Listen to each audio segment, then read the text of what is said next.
पाठीमागून तुम्ही म्हणा. अहमेवासमेवाग्रे अहमेवासमेवाग्रे. आत्ता म्यूट करा. म्यूटमध्ये म्हणा, म्हणजे मग मी प्रत्येकाला परत सांगतो. दादा, अहमेवासमेवाग्रे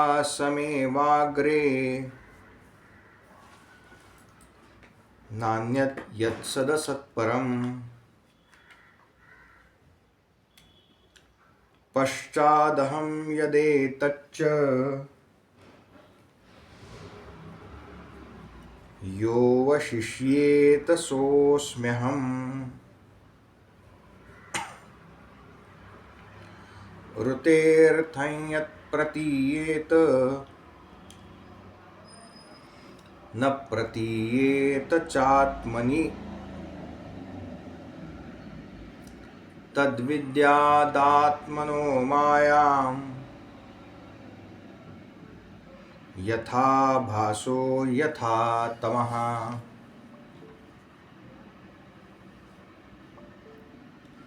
यथा महान्ति भूतानि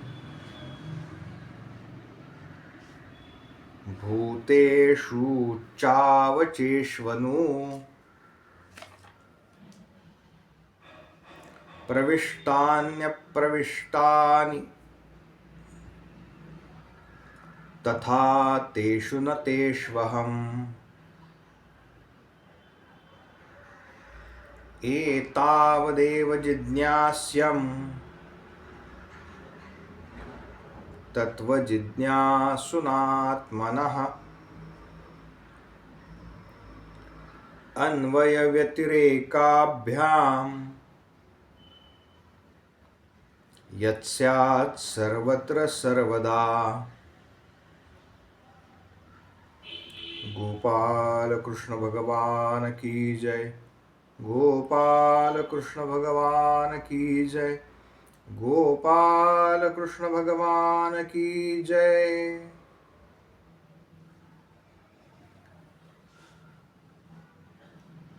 आता म्हणूयात एकेकानी.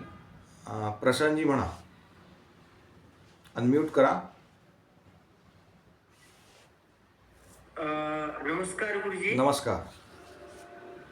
अहमेवासमेवाग्रे ज्ञानंदयतः सदस्यत परम पश्चातः यतेतस्य यो वशिष्यत सोऽस्म्यहम्. तृतीयेत यत् प्रतीयेत न प्रतीयेत चात्मनि तद्विद्यादात्मनो माया यथा भासो यथात्मः. यथा महान्ति भूतानि भूतेषु चावचेष्वनु प्रविष्टान्यप्रविष्टानि तथा तेषु न तेष्वहम्. एतावदेव जिज्ञास्य तत्त्वजिज्ञासुनात्मनः. अन्वय व्यतिरेकाभ्या यत्सास्यत् सर्वत्र सर्वदा. गोपाल कृष्ण भगवान की जय. पौर्णिमाताई.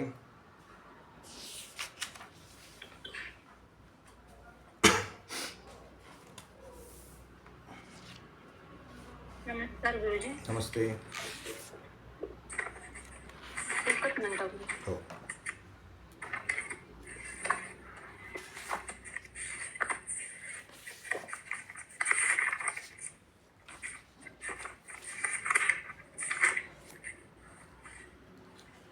अहमेवासमेवाग्रे नान्यत् यत् सदसत्परम् पश्चादहं यदेतच्च यो वशिष्येत सोऽस्म्यहम्.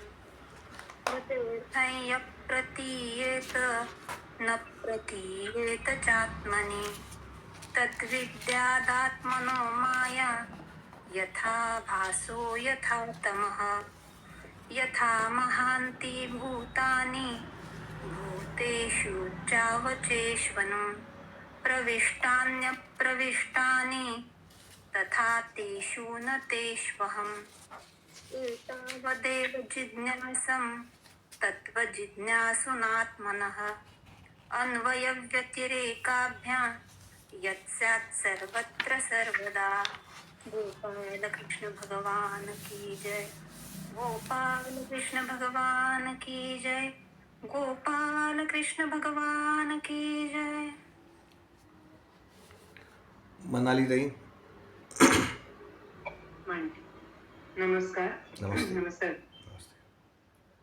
अहमेवासमेवाग्रे नान्यत् यत् सदसत्परम् पश्चादहंयते तच्च यो वशिष्येत सोऽस्मि कृतेऽर्थयप्रतीयेत न प्रतीयेत चात्मनि तद्विद्यादात्मनो माया यथा भासो यथा तमः यथा महान्ति भूतानि भूतेषु च्यावचेष्वनु प्रविष्टान्यप्रविष्टानि तथा तेषु न तेष्वहम् एतावदेव जिज्ञासन् तत्त्वजिज्ञासुनात्मनः अन्यतिरेकाभ्यां यच्चात् सर्वत्र सर्वदा। गोपाल कृष्ण भगवान की जय। गोपाल कृष्ण भगवान की जय। गोपाल कृष्ण भगवान की जय. चंदाताई नमस्कार सर. नमस्ते. अहमेवासमेवाग्रे नान्यदयत् तत्परं पश्चादहं यदेतच्च यो वशिष्येत सोऽम्यहम् ऋतेऽर्थः यत् प्रतीयेत न प्रतीयेत चात्मनि तद्विद्यादात्मनो मायां यथा भासो यथा तमः यथा महान्ति भूतानि भूतेषु चावचेष्वनु प्रविष्टान्यप्रविष्टानि तथा तेषु न तेष्वहम् एतावदेव जिज्ञासं तत्त्वजिज्ञासुनात्मनः अन्वय व्यतिरेकाभ्यां यत् स्यात् सर्वत्रं सर्वदा. रवींद्र दादा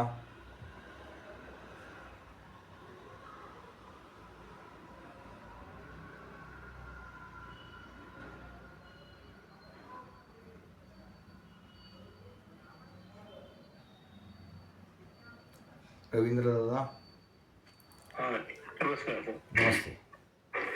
अहमेवासमेवाग्रे नान्यद्यत् सदसत्परं पश्चादहं यदेतच्च यो वशिष्येत ततोऽस्म्यहम् कृतेऽर्थं यत् प्रतीयेत् न प्रतीयेत चात्मनि तद्विद्यात्मनो मायां यथा भासो यथा तमः यथा महान्ति भूतानि भूतेषु वचेष्वनु प्रविष्टान्यप्रविष्टानि तथा तेषु न तेष्वहम् एतावदेव जिज्ञासं तत्त्वजिज्ञासुनात्मनः अन्वयव्यतिरेकाभ्यां यतस्यात् सर्वदा.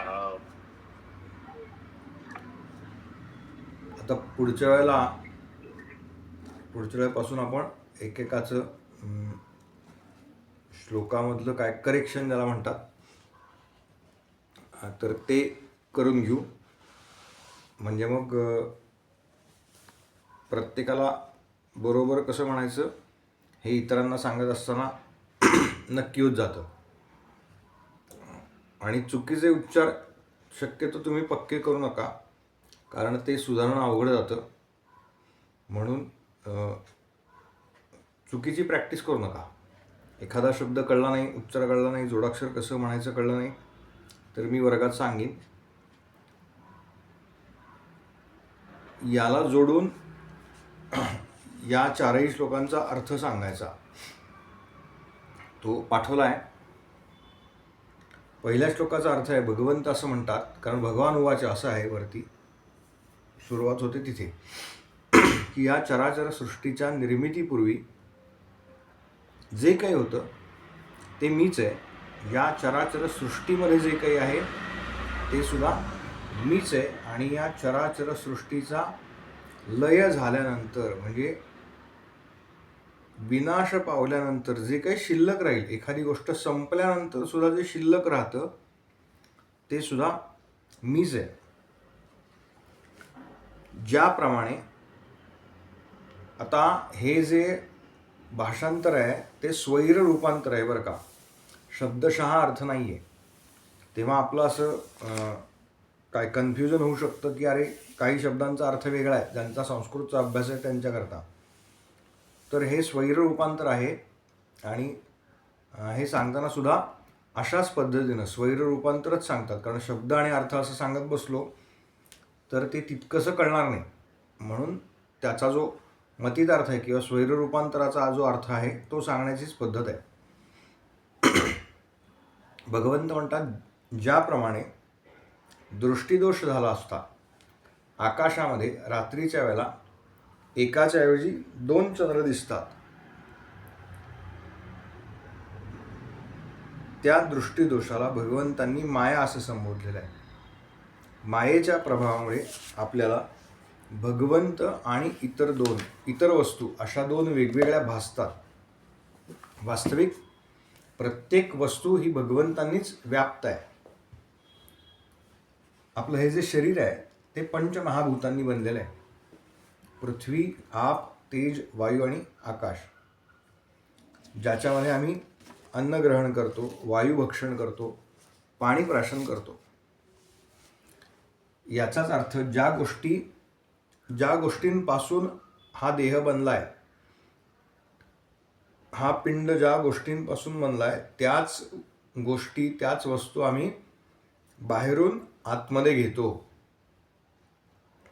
म्हणजे त्या आतमध्ये आहेतच, पण आम्ही बाहेरून आतमध्ये घेतो त्याच्या पोषणाकरता. त्याचप्रमाणे भगवंत सांगतात की मी तुमच्या आतमध्येच आहे, मी कुठूनही बाहेरून येणारा नाही.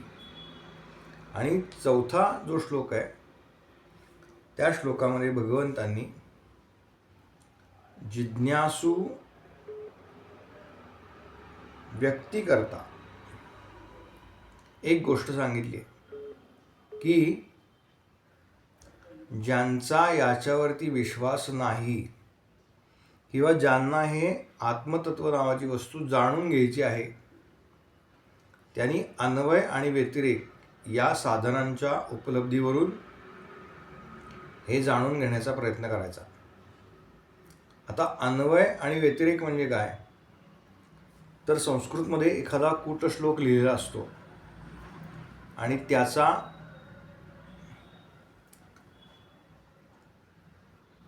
अर्थ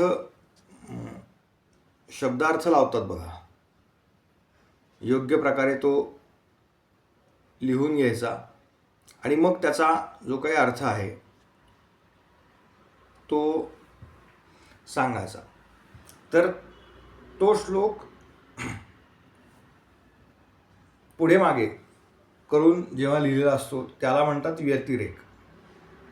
आणि तो जेव्हा एका सूत्र पद्धतीनं किंवा त्याचा अर्थ लागण्याच्या दृष्टीने व्यवस्थित लिहितात त्याला म्हणतात अन्वय. थोडक्यामध्ये आज 11 तारखेला आपला भागवताचा वर्ग आहे. हा झाला साधा अन्वय आजच्या वर्गाच्या काय तारखेचा म्हणा. पण याचा व्यतिरेक काय, तर याचाच अर्थ काय, तर काल आपला वर्ग नव्हता किंवा उद्या आपला वर्ग नाही, हा झाला या वाक्याचा व्यतिरेक. काल नव्हता म्हणून आज आहे, किंवा काल 11 तारीख नव्हती म्हणून आज आहे, आणि उद्या 11 तारीख नसणार आहे, उद्या 12 असणार आहे म्हणून आज 11 आहे, हा झाला व्यतिरेक. एखादी गोष्ट नाही हे सिद्ध करण्याकरता आधी त्या ठिकाणी ती गोष्ट आहे असं मानावं लागतं. किंवा असं आपण गणित सोडवतो बघा, तेव्हा त्याच्यात असतं ना, 2 इक्वेशन्स असतात आणि त्याची लेट द व्हॅल्यू ऑफ काय एखाद्या संख्येला एक्स मानू. तर हे जे आहे हे एक्स मानणं जे आहे ना, हे मानणं आणि त्याचं उत्तर काढणं हा झाला अन्वय आणि व्यतिरेक. हे हळूहळू जसा वर्ग पुढे जाईल तसं मी तुम्हाला सांगणार आहे, पण थोडीशी संकल्पना त्याची कळावी याच्याकरता मी तुम्हाला सांगितलं. त्यानंतर भागवतामध्ये पहिली आपण कथा जी पाहिली ती भक्तिदेवीची आणि नारदांची. नंतर महात्म्यामध्येच अजून एक कथा येते, ते म्हणजे गोकर्ण उपाख्यान. भागवत का ऐकायचं? भागवत हे श्रवणाचं शास्त्र आहे म्हणून ऐकायचं. मग श्रवणानं काय होतं तर श्रवणानं, केवळ श्रवणानं मुक्ती मिळते. भागवतामध्येच श्लोक येतो, श्रवणम कीर्तनम विष्णुस्मरणम पादसेवनम अर्चनम वंदनम दास्यम सख्यम आत्मनिवेदनम. यातली पहिली भक्ती जी आहे ना ती श्रवण आहे.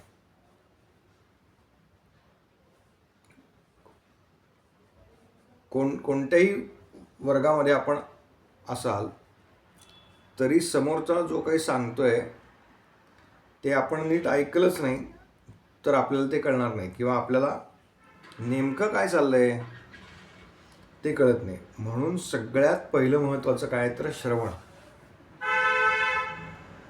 तुंगभद्रा नावाची एक नदी आहे आणि या नदीच्या तटावरती एक शहर बसलंय. त्या शहरामध्ये, त्या गावामध्ये एक आत्मदेव नावाचा ब्राह्मण राहतोय. ब्राह्मणाची जी नित्यनैमित्तिक कर्म आहेत तिथं करतोय. सगळं काही चांगलं चाललंय. त्याला पत्नी पण आहे. पण असे सगळं जर चांगलं चाललेलं असलं तर त्याला प्रपंच कसं म्हणणार ना. काहीतरी कमी असणं हे प्रपंचाचं मुख्य आहे. तसं सगळं काही छान चाललंय पण काय तर त्याला अपत्य नाही.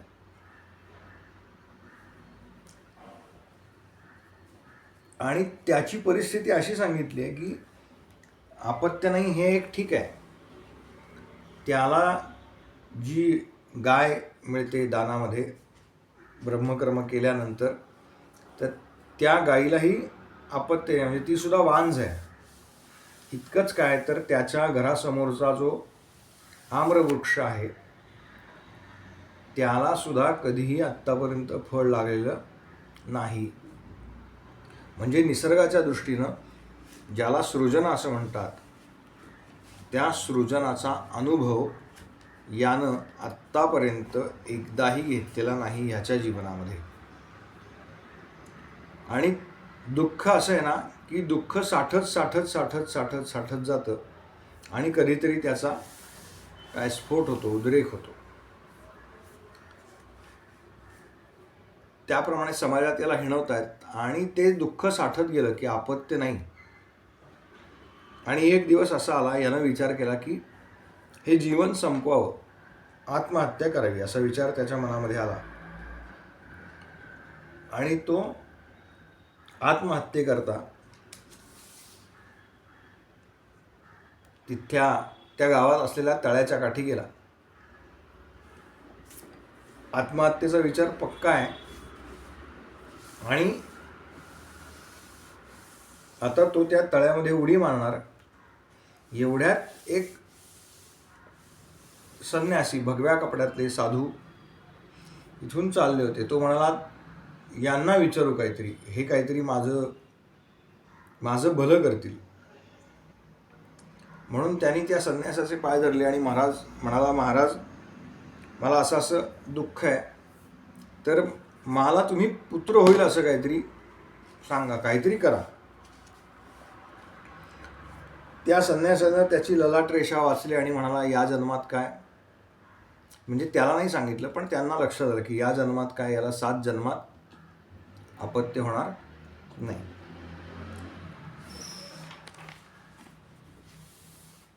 त्या आत्मदेवाला ते पुन्हा पुन्हा सांगतात की बाबा रे, तू संतान प्राप्तीची जी आशा आहे ना, मोह आहे ना, तो सोडून दे.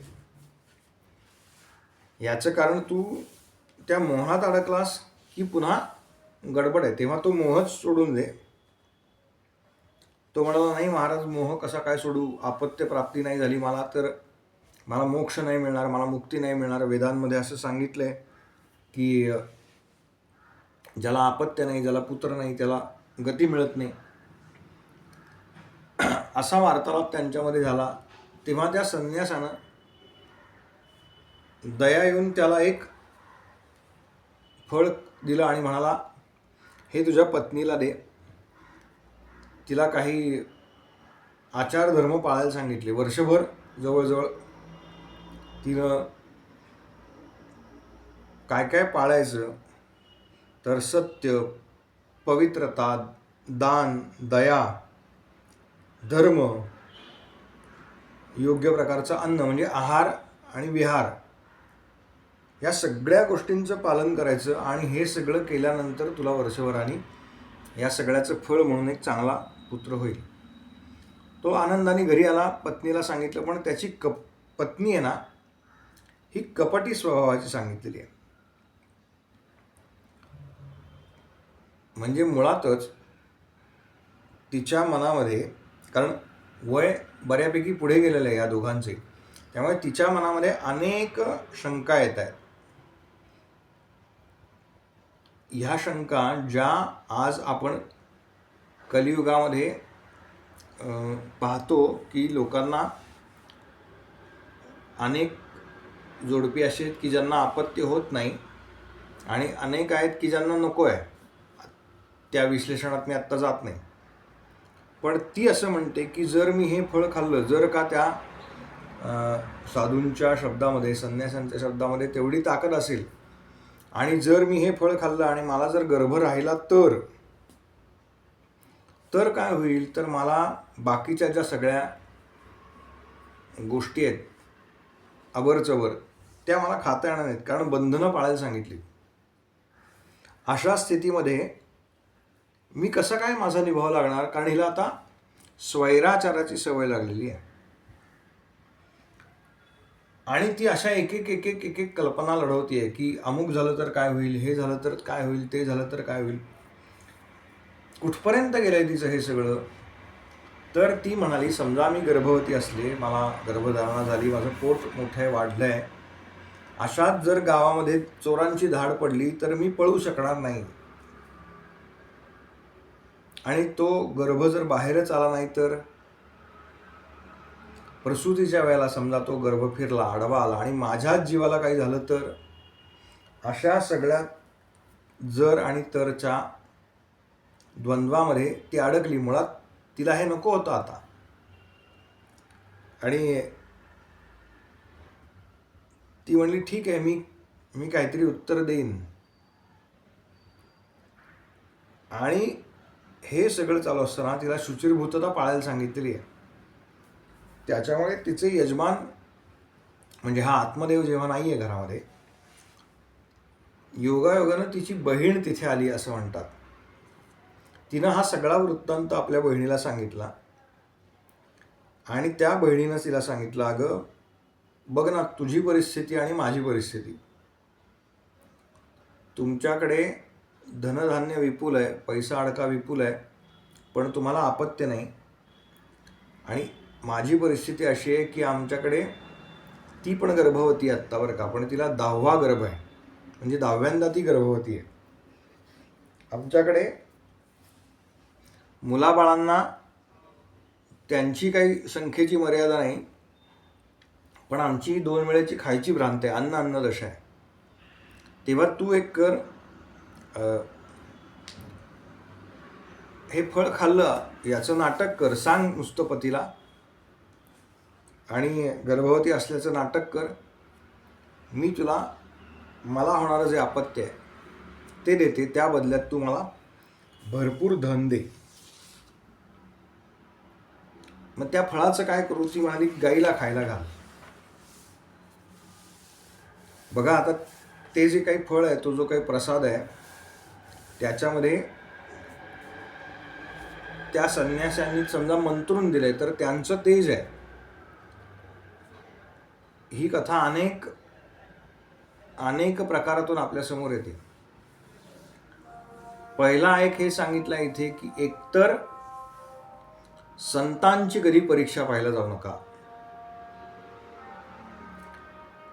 याचं कारण त्या संतांनी, त्या संन्यासांनी ते फळ दिलं, तिनं ते गाईला खायला घातलं आणि स्वतः गर्भवती असल्याचं नाटक केलं. यथाकाल तिचे जसे दिवस भरायला लागले, तिनं ते पोटावर चिंध्या वगैरे बांधल्या असा उल्लेख आहे. आणि आपल्या बहिणीकडे राहायला गेली, कारण ती म्हणाली की माझं करायला कोण आहे इथे, तेव्हा मी बहिणीकडे जाते. आत्मदेवही ठीक आहे म्हणाला. यथाकाल त्याची जी पत्नी आहे, धुंदुली तिचं नाव, तिनं आत्मदेवाकडे निरोप पाठवला की मला मुलगा झाला. वास्तविक तो मुलगा तिच्या बहिणीचा आहे. आत्मदेवाला पुत्र झाल्याचं ऐकून त्यालाही बरं वाटलं. आणि पुढे काही महिने झाल्यानंतर ते फळ ज्या गाईला खायला घातलं होतं, त्या गाईला सुद्धा पुत्रप्राप्ती झाली, मुलगा झाला. मनुष्य देह असलेला पूर्ण, फक्त त्याचे कान हे गाईसारखे लांब असे उभे असे होते. त्यामुळे त्याचं नाव ठेवलं गोकर्ण. आता बघा, आधी त्याला मुलगा नव्हता. आता एक तर हिला, आत्मदेवाला माहिती नाही बरं का हे सुरुवातीच्या काळामध्ये की हे जे अपत्य आहे ते त्याचं नाही आहे. त्याला वाटतंय की हे सगळं त्या महाराजांच्या प्रसादामुळेच झालंय. हळूहळू दोघेही मोठे होत गेले बरं का. काळ जसा पुढे जातो तसा हा गोकर्णही मोठा झाला. आणि या धुंदुलीचा मुलगा म्हणून धुंदुककारी, तो सुद्धा वयाने मोठा झाला. गोकर्ण हा मुळातच तेजापासून झालेला आहे, त्याच्यामुळे तो अत्यंत पवित्र आहे. त्याचा अभ्यास सुद्धा वेदांचा आहे. म्हणजे जे ब्रह्मकर्म त्यांना शिकायला पाहिजे ते तो शिकतोय. पण हा जो धुंदुककारी आहे तो अत्यंत, काय म्हणतात ज्याला, वाईट मार्गाला लागला यथाकाळ. म्हणजे स्नान न करणं, चोऱ्या करणं, क्रोधाच्या आहारी जाणं, त्याची यादी दिली आहे बरं का भरपूर. त्याचे लहानपणीचे खेळ दिलेत. काय करायचं हा, तर लहान मुलांना घेऊन जायचा आणि काय तळ्यावरती, आणि त्यांना बुडवून मारायचा. विहिरीमध्ये लहान मुलांना ढकलून द्यायचं, त्यांना मारायचं. हे त्याचे खेळ घेतलेत. हे सगळं, या सगळ्याचा विचार करून तो आत्मदेव अत्यंत दुःखी झाला. तो म्हणाला की मला आधी अपत्य नव्हतं तेव्हा मी दुःखी होतो, पण आत्ता ही जी अपत्य झाली आहेत मला, त्यातला हा जो धुंदुककारी आहे त्याचा एकूण व्यवहार बघून मी आधीपेक्षा आत्ता जास्त दुःखी आहे. कारण म्हणाले वांझपणा एक वेळेस परवडला, पण कुपुत्र हा अत्यंत दुःखी येणार आहे.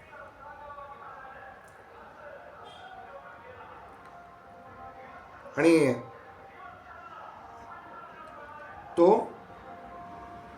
ह्या गोकर्णाला शरण गेलेला आहे. कारण गोकर्ण अत्यंत तेजस्वी आहे. आणि गोकर्णानं त्याला सांगितलं की बाबा, तुम्हाला जे दुःख होतं ना, याचं कारण तुम्ही हा पुत्र माझा आहे असं धरून बसलेला आहात. या भावनेचा फक्त त्याग करा की तुम्हाला कोणतंही दुःख होणार नाही. गोकर्ण म्हणाला की हे शरीर जे आहे ना बाबा, हे कशाचं आहे तर हाडं, मांस, रक्त, मलमूत्र या शरीराला आपण मी म्हणतो, पण वास्तविक हे शरीर आणि हा संसार हे सगळं क्षणभंगूर आहे. एकदा मनामध्ये वैराग्याचा उदय झाला की मग दुःख, आपण ज्याला आत्ता दुःख म्हणतो किंवा सुख म्हणतो, ह्या दोन्ही गोष्टींचा विवेक कशानं होतो, तो वैराग्याच्या साथीनं होतो. तेव्हा तुम्ही ह्या मोहाचा त्याग करा आणि भगवंतांचं चिंतन करा. हा उपदेश गोकर्णानं आपल्या वडिलांना केलेला आहे. त्या उपदेशाचा स्वीकार केला आणि असं सांगतात की आत्मदेव त्यानं त्या घराचा त्याग केला. तो वनामध्ये गेला आणि त्यांनी यथाकाल भगवान श्रीकृष्णांची प्राप्ती करून घेतली. आता काय, धुंदुककारीला हे सगळं रान मोकळं मिळालं. पूर्वी तो वाईट मार्गाला लागलाच होता, वेश्यागमन करत होता, पण आता त्यानं ह्या वेश्या आपल्या घरात आणायला सुरुवात केली. आईला मारहाण केली आणि त्याच्या मातेनं एक दिवस विहिरीमध्ये उडी मारली आणि जीव दिला. आता याला रान मोकळं झालं, यानं वेश्यांना घरी आणलं आणि एक दिवस की छोट्या मोठ्या चोऱ्या करणार आणि ते धन वेश्यांना देणार या विचारात असताना त्यानं एक दिवस राजाच्या महालामध्ये चोरी केली, भरपूर धन मिळवलं आणि ते या वेश्यांना आणून दिलं. आता ते तर राजदागिने होते, त्याच्यामुळे स्वाभाविक त्याच्यावरती मुद्रा होत्या. त्यामुळे त्या वेश्यांना हे लक्षात आलं की केव्हा तरी हा पकडला जाईल आणि हा पकडला गेला तर पर्यायानं आपण पण पकडले जाऊ. म्हणून त्या 5 जणींनी मिळून असं ठरवलं की ह्याला योग्य संधी मिळाली की ह्याला आपण मारून टाकायचं आणि पळून जायचं. या सगळ्या काळामध्ये गोकर्ण हा अखंड तीर्थयात्रेत आहे बरं का. तो घरी राहतच नाही, तो तीर्थयात्रा करतो, काही काळ येतो, पुन्हा तीर्थयात्रेला जातो. एका रात्री ह्या 5ही वेश्यांनी धुंदुककारीला मदिरा पान केलं आणि त्याला मारण्याचा प्रयत्न केला, पण तो काही मरेना. म्हणून ह्यांनी काय केलं, त्या घरामध्ये एक मोठा खड्डा आधी खणलाच होता, त्या खड्ड्यामध्ये त्याला टाकलं आणि वरतून जळते निखारे याच्या मुखामध्ये कोंबले आणि अशा पद्धतीनं त्याचा प्राण घेतलेला आहे. आता अशा पद्धतीनं प्राण गेल्यामुळे त्याला तर काही मुक्ती मिळाली नाही. त्या वेश्या घरातून एक एक करत पळून गेल्या. ही बातमी गोकर्णाला नंतर केव्हा तरी समजली. त्यावेळेला गोकर्ण गया नावाचं जे तीर्थक्षेत्र आहे, गयेला श्राद्ध करतात, तिथे गयेमध्ये होता, गयेच्या जवळ होता. तो गया तीर्थावरती आला, त्यानं आपल्या भावाच्या नावाने तर्पण वगैरे केलं आणि तीर्थयात्रा पूर्ण करून गोकर्ण फिरत आपल्या घरी परत आला. संध्याकाळी जेव्हा तो आला तेव्हा त्यानं घराचा पुढचा भाग स्वच्छ करून तिथे त्यानं विश्रांती घेतली. तर रात्री त्याला असं दिसलं की आपल्या आजूबाजूला कोणीतरी फिरत आहे. हा जो धुंदुककारी आहे त्याला मुक्ती मिळाली नव्हती, म्हणून तो पिशाच्य योनीमध्ये गेला होता. ते पिशाच्य या गोकर्णाच्या आजूबाजूला फिरत आहेत.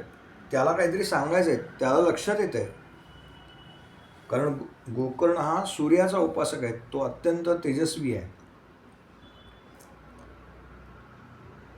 त्यानं पाहिलं की आपल्या आजूबाजूला काहीतरी आकृती फिरतीये, नेमकं काय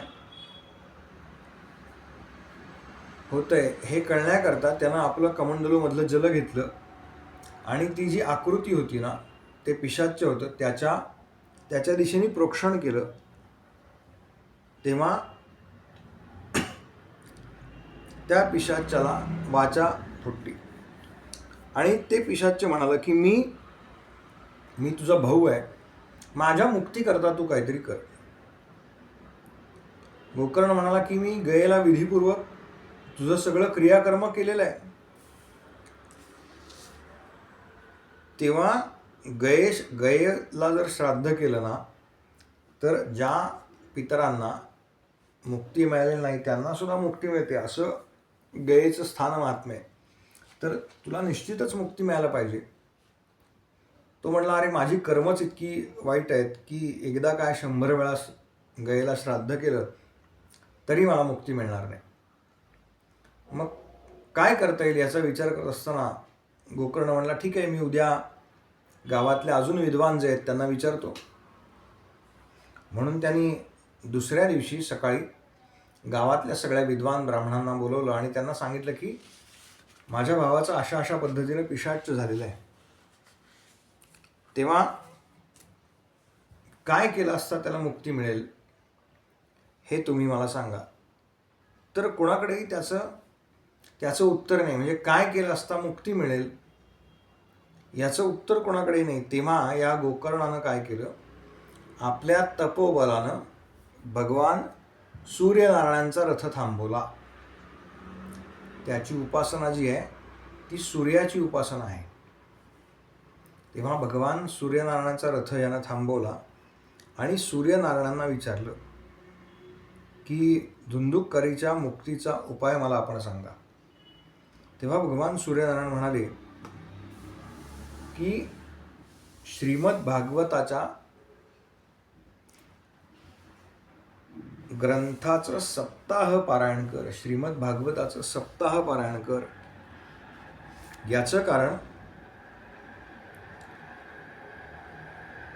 मनुष्याला तर मुक्ती मिळतेच, पण जो पिशाच्य योनीमध्ये गेलेला आहे किंवा ज्याला मुक्ती मिळालेली नाही अशाला सुद्धा मुक्ती देण्याचं सामर्थ्य कशामध्ये आहे, तर ते या श्रीमद भागवतामध्ये.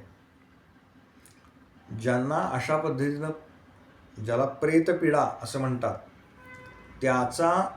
त्याची जर बाधा असेल कोणाला, तर वेगवेगळी जशी अनुष्ठानं सांगतात काही, तसं भागवत सप्ताह आयोजन करणं हे सुद्धा त्याच्यामध्ये एक सांगितलेलं आहे की घरामध्ये तो करावा. त्यानं काय होतं, तर प्रेतपीडा जी आहे ती नाहीशी होते आणि भगवान श्रीकृष्णांची प्राप्ती होते. म्हणून तू हे कर. या गोकर्णानं श्रीमद भागवत सप्ताहाचं आयोजन केलं. सगळे लोक जमले, गावातले सगळे लोक आहेत, त्यांच्याकरता मोठा मंडप बांधला आणि हे जे पिशाच्य जे आहेत ना, हे वायू रूपामध्ये असतात. त्याच्यामुळे ते पिशाच्य पण ऐकायला तिथे आलं होतं, कारण त्याच्या मुक्तीकरता तर प्रमुख आहे. पण वारा आला की ते इकडून म्हणजे वाऱ्याच्या दिशेने उडून जायचं. म्हणून त्यानं काय केलं, तर तो जो मंडप बांधला होता त्या मंडपामध्ये एक बांबू होता. त्यातल्या सगळ्यात खालच्या गाठीतून 7 गाठींचा तो बांबू होता. त्यातल्या सगळ्यात खालच्या गाठीतून तो त्या बांबूमध्ये शिरला आणि आता एकदा आत गेल्यानंतर तो बांबू जमिनीमध्ये रोवला होता. त्यामुळे कितीही वारा आला तरी ते काही पिशाच्य इकडून तिकडे जाऊ शकत नव्हतं, कारण ते स्थिर झालं होतं.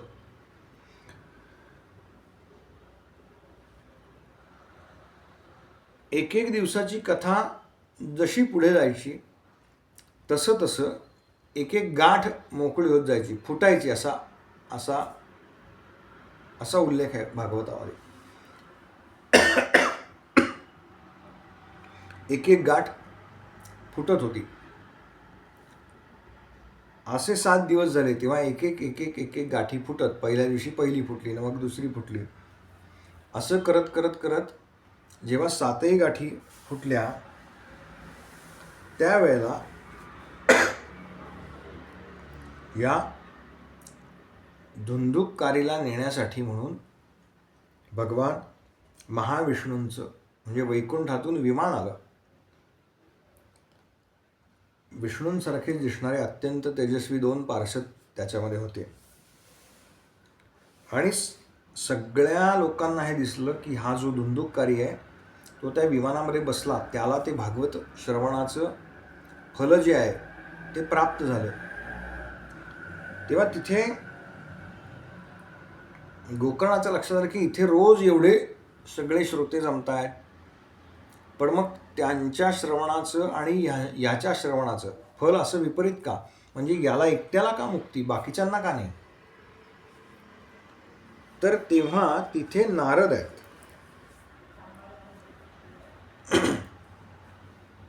नारदांनी असं सांगितलं की हा जो फलामधला भेद आहे तो कशामुळे आहे, तो श्रवणाच्या भेदामुळे आहे.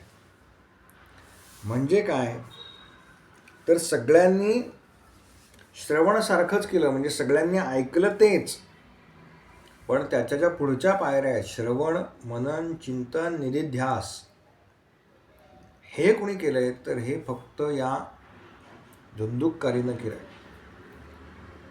तो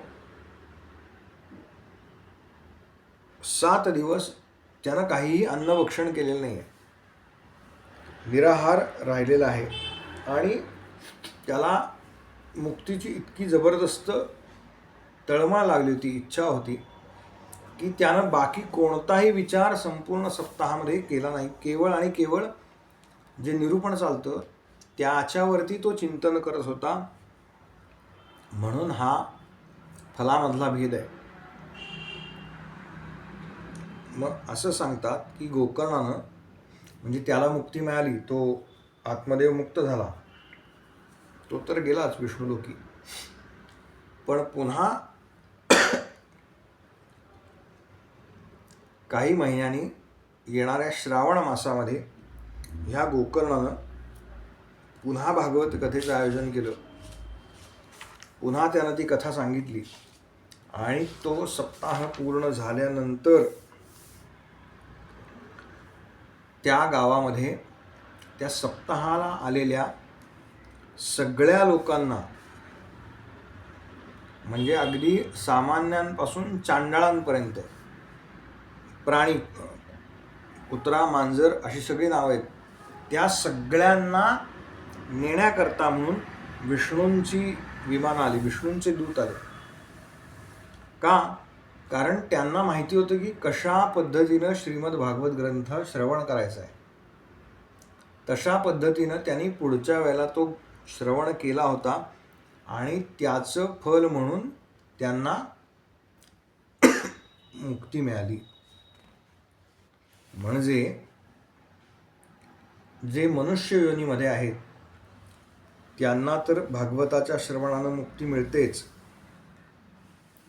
पण ज्यांना काही कारणामुळे देह सोडल्यानंतर मुक्ती मिळालेली नाही किंवा इतर योनी प्राप्त झालेल्या नाहीत, अशा पिशाच्यांना सुद्धा ह्या श्रीमद भागवताच्या केवळ श्रवणानं मुक्ती मिळते. अशी भागवत कथा, असा श्रीमद भागवत ग्रंथ हा अत्यंत पवित्र आणि ज्याला वेगळं कोणतं साधन करायचं ह्याचा प्रश्न पडला आहे, तर कोणतंही साधन करण्यापेक्षा केवळ त्यानं श्रीमद भागवत ऐकलं, त्याचा पाठ ऐकला, तरीसुद्धा तो वैकुंठाचा अधिकारी होतो असं सांगितलेलं आहे. सामान्यांना तर भागवत मुक्त करतच, पण जे अत्यंत दुःखात आहेत किंवा अत्यंत नीच योनीमध्ये आहेत त्यांनासुद्धा भागवत मुक्त करतं, असं या भागवताचं महात्म्य. पुढे कसं ऐकावं, कशा पद्धतीने ऐकावं, म्हणजे जसं त्या धुंदुककारीच्या कथेमध्ये त्यानं निराहार ऐकलं, काही न खाता पिता ऐकलं, तसे नियम सांगितलेले आहेत. ज्यांना शक्य आहे त्यांनी निराहार राहावं, केवळ दूध पिऊन राहावं किंवा एक वेळा अन्न सेवन करावं, अशा सगळ्या गोष्टी सांगितल्या. पण पुढे असं सांगितलं की ज्याला यातलं काहीही शक्य नाही, म्हणजे का तर समजा निराहार राहिला किंवा भूक लागली, एक वेळेलाच खाल्लं आणि भूक लागली, तर लक्ष कथेमध्ये लागणार नाही, भुकेकडे लक्ष लागतं. तसं ज्यांना हे कोणतेही नियम पाळता येणार नाहीत त्यांनी कथा श्रवण महत्त्वाचं आहे हे लक्षात ठेवावं. हे जे नियम आहेत हे पाळण्यामध्ये थोडंफार म्हणजे बाह्य नियम आहेत सगळे हे, तर ते कमी जास्त झालं तरी चालेल, पण त्यातला जो मुख्य हेतू आहे कथा श्रवण, याच्याकडे अधिकाधिक लक्ष द्यावं आणि ते महत्त्वाचं मानून इतर सगळ्या ज्या गोष्टी आहेत ह्या दुय्यम समजाव्या हे सांगितलं. आणि मग प्रत्यक्षामध्ये जो अशा पद्धतीनं श्रीमद भागवताचं श्रवण करतो तो वैकुंठाचा म्हणजे भगवान महाविष्णूंच्या लोकाचा त्याला तिथे स्थान मिळतं, असं सांगून इथे श्रीमद भागवताच्या महात्म्य जे आहे त्या महात्म्याचे अध्याय पूर्ण होतात. हरिओम तत्सत, हरिओम तत्सत, हरिओम तत्सत. गोपाल कृष्ण भगवान की जय, गोपाल कृष्ण भगवान की जय, गोपाल कृष्ण भगवान की जय.